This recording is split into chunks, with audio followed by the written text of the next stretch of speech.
Hello, everyone, and welcome back to Daily English Talk Today, where learning English is easy and fun.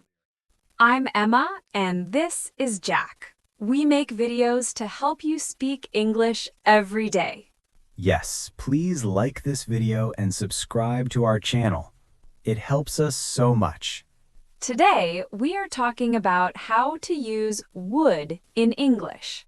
So, Jack, how are you doing today? How was your week? Have you been busy with work or study?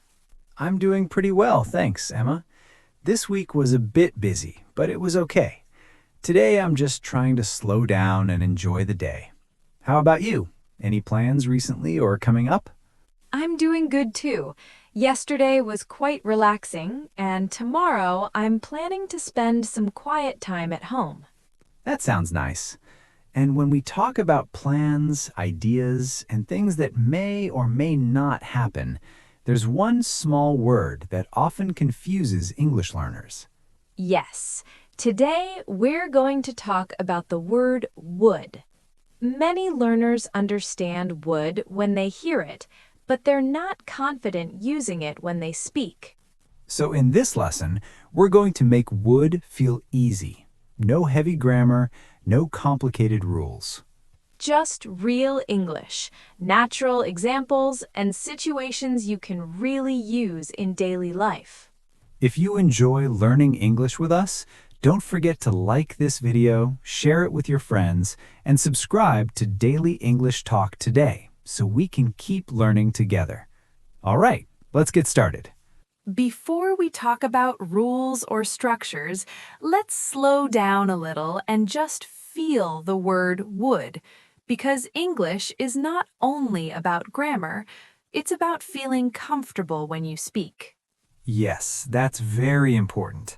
A lot of learners ask, what is the rule for would?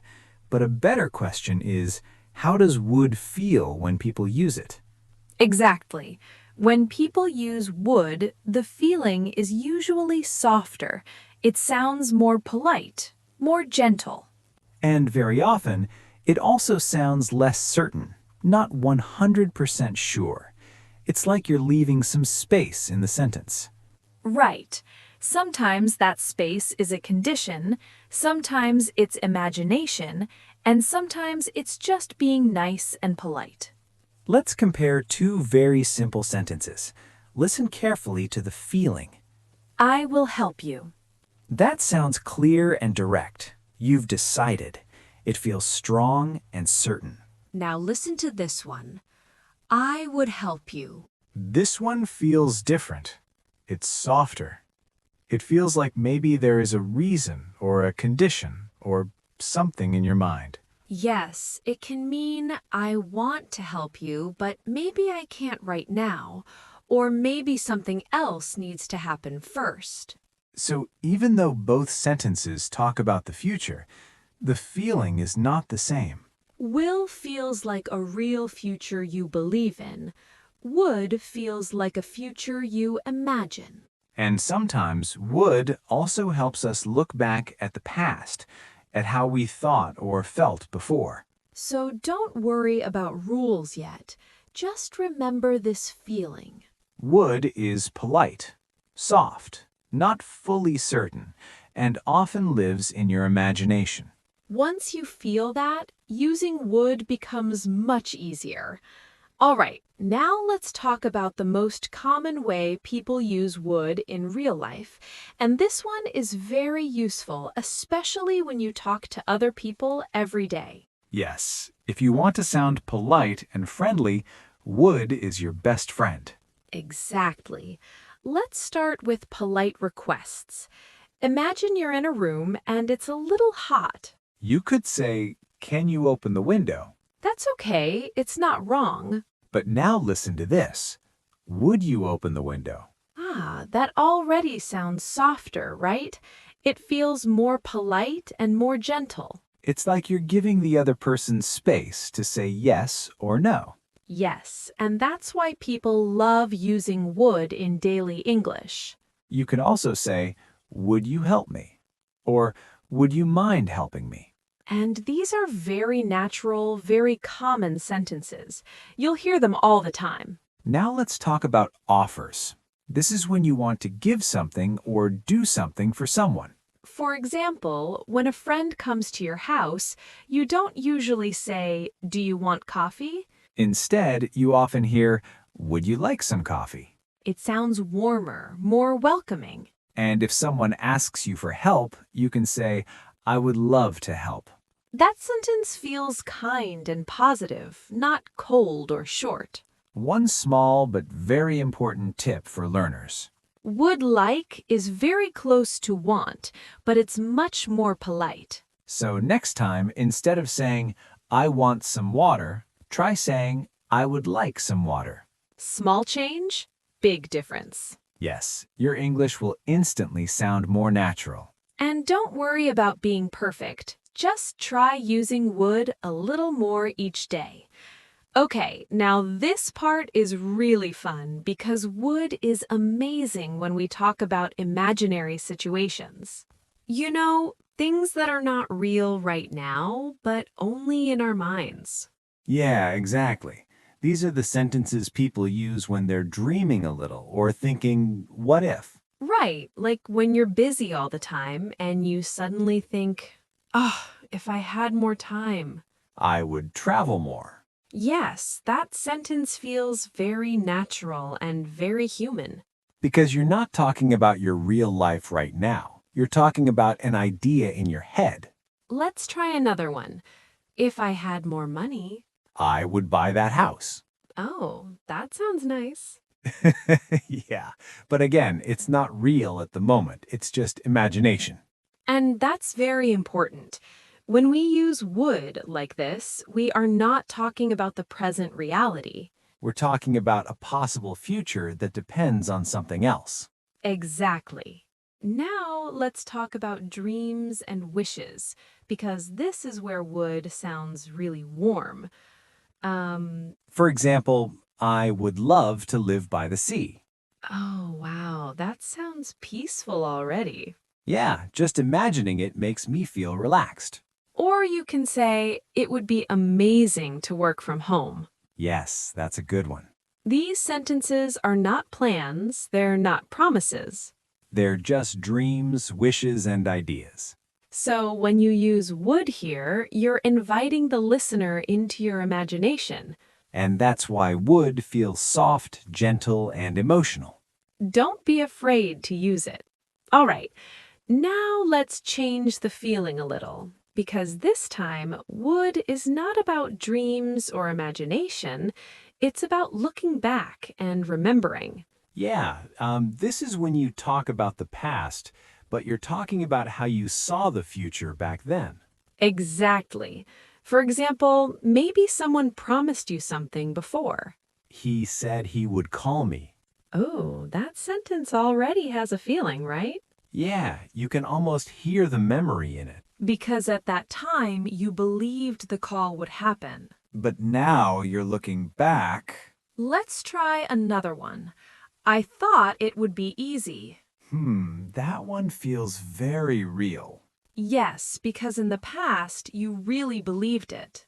But now you know the truth. Right. Maybe it wasn't easy at all. And sometimes you can even hear a little surprise in the sentence. Like this one. I didn't know it would be so hard. Oh, wow, yes, that feeling is strong. Because back then, you imagined one future. And then reality showed you something different. So when we use would like this, we're not making plans. We're remembering our old thoughts, our old expectations. This is not about grammar names. It's simply this feeling. This is how I saw the future in the past. Once you understand that, would suddenly makes a lot more sense. All right, now this is one of my favorite parts because would is amazing for telling stories about the past. Like when you're remembering your childhood. Yes, and this is very natural English. You'll hear it a lot in stories, conversations, even movies. Exactly. For example, when I was a child, I would play outside every day. Ah, I can imagine running around, playing with friends. That feeling comes right through the sentence. Yes, it's not just a fact. It carries emotion, right? The fun, the memories, everything. Totally. And you can use it for family stories too. My grandfather, he would tell us stories at night. Ah, wow. I can feel that cozy, warm feeling, like you're right there listening to him. Yes, exactly. That's why would is so powerful here. It's different from used to. Right. Used to tells a simple fact, like a diary entry. Would makes the listener feel the memory, the rhythm, the emotion of repeated actions.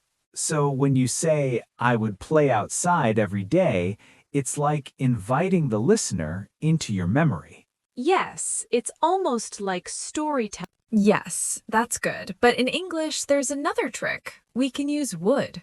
Oh, really? Can you give me an example? Sure. Imagine someone asks your opinion about a new cafe in town.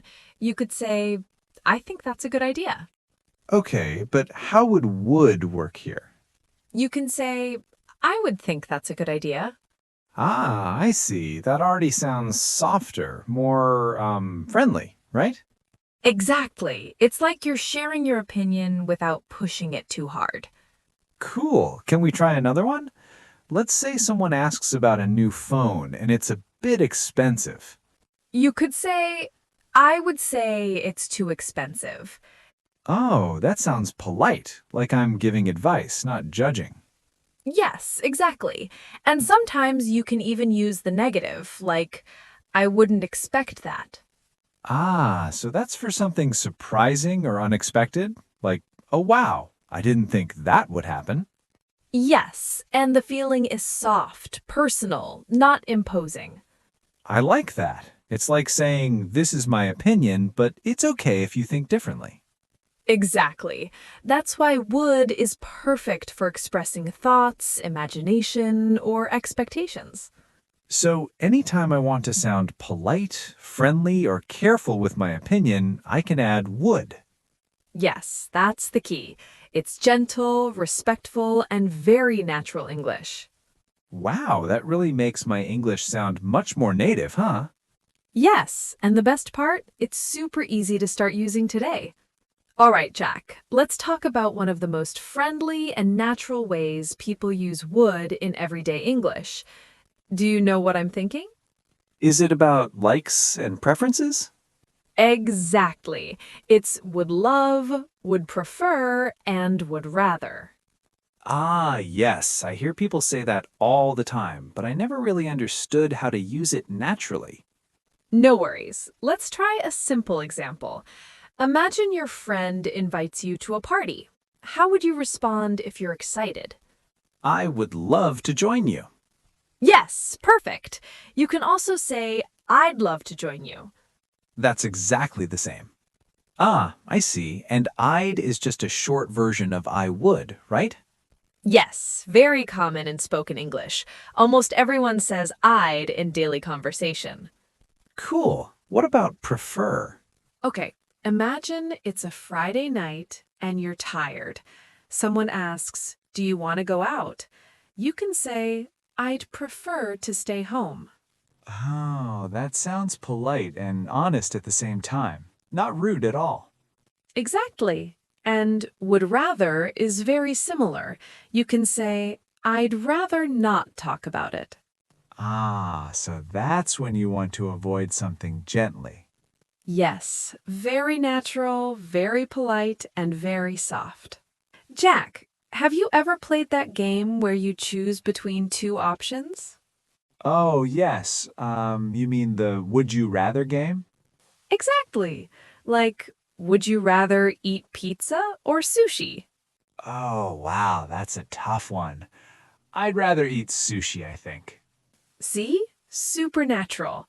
It's the same would rather, just used in a fun question. Haha, yes, and everyone uses it in games or challenges online. So, if you hear would you rather on YouTube, now you know exactly what it means. Wow, I see a pattern. Would plus love, prefer, rather equals polite, friendly, natural. Exactly.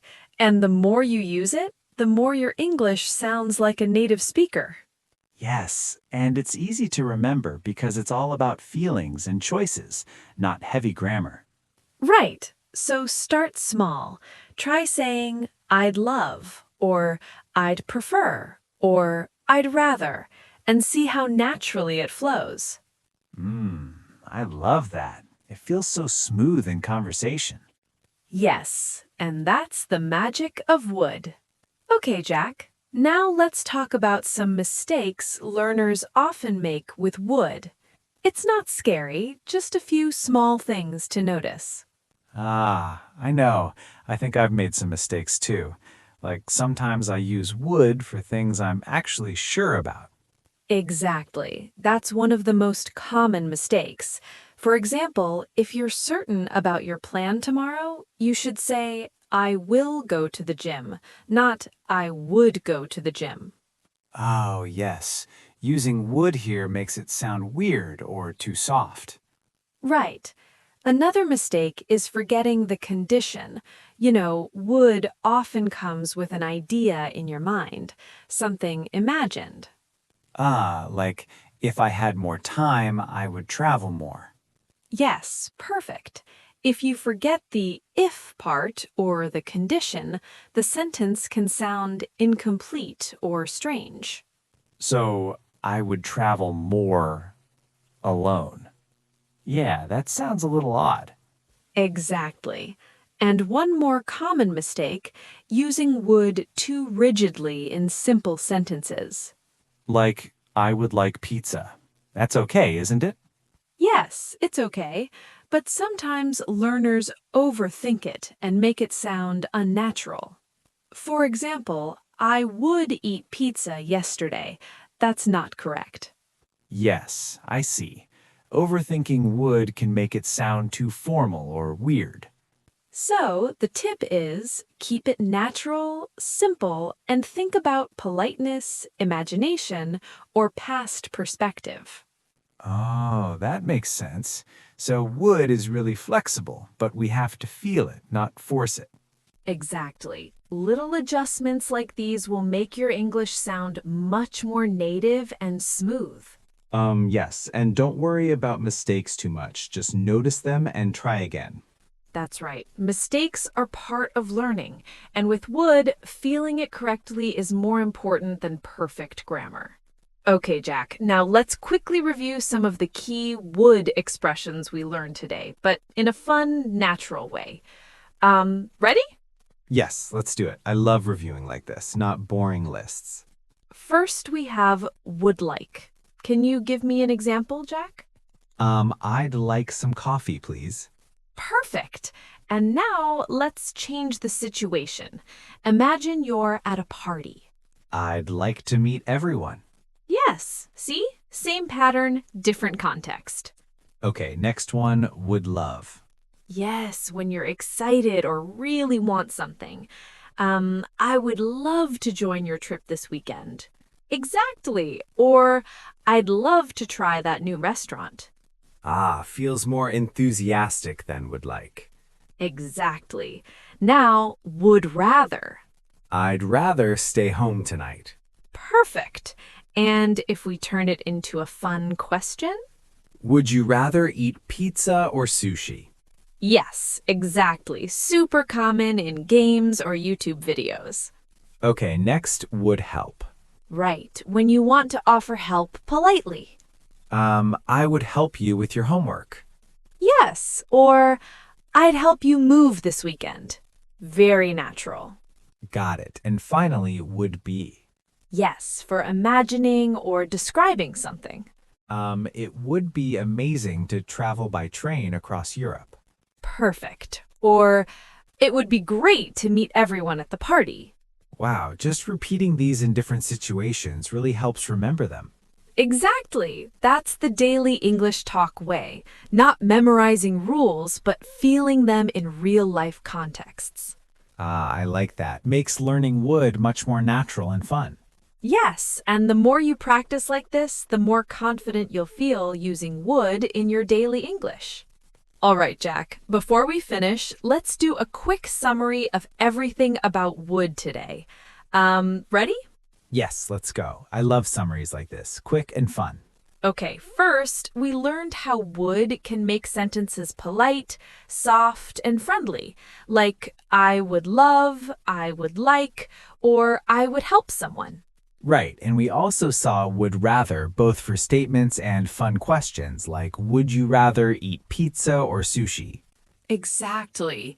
Then we talked about would for imaginary or hypothetical situations, like if I had more time, I would travel more. Or dreams and wishes. It would be amazing to work from home. Yes, and don't forget would as the past of will, remembering promises or expectations like he said he would call me. And would for past habits, telling stories about repeated actions in the past, like when I was a child, I would play outside every day. Finally, we practice using would with think, say, imagine, expect to share opinions politely, like I would think that's a good idea, or I wouldn't expect that. So you see, would is super flexible, very natural, and full of feeling. Yes, and the best way to remember it is to use it in real conversations, not just memorize rules. Now it's your turn. Let's make it fun. What would you do if you had more free time? Oh, good one. And here's another. Where would you like to travel next? Think about it and maybe write your answers down. Say them out loud or tell a friend. Yes, the more you use would, the more natural it will feel. All right, friends, we've come to the end of today's lesson. Remember, you don't need to remember all the rules. Yes, just listen, repeat, and use would slowly in real conversations. Exactly. Would is not hard. It's gentle English, polite, soft, and very natural. And the key is practice. Even a little every day makes a big difference. So keep using it, make small sentences, try it with your friends, and don't be afraid to make mistakes. Yes, and if you enjoyed this lesson, don't forget to like the video, share it with your friends, and subscribe to Daily English Talk Today. We're so happy to have you learning with us. Keep practicing, and soon would will feel just right in your English. All right, friends, see you next time. Keep smiling, keep speaking, and remember, English is easier than you think. Bye, and see you next video. Bye. Thank you so much for joining us and learning English with our channel. We truly appreciate your time, support, and dedication to improving your English skills. Your presence motivates us to continue creating helpful and meaningful lessons for you. We wish you great success on your English learning journey, and we hope our channel will continue to support you every step of the way. Thank you for learning with us.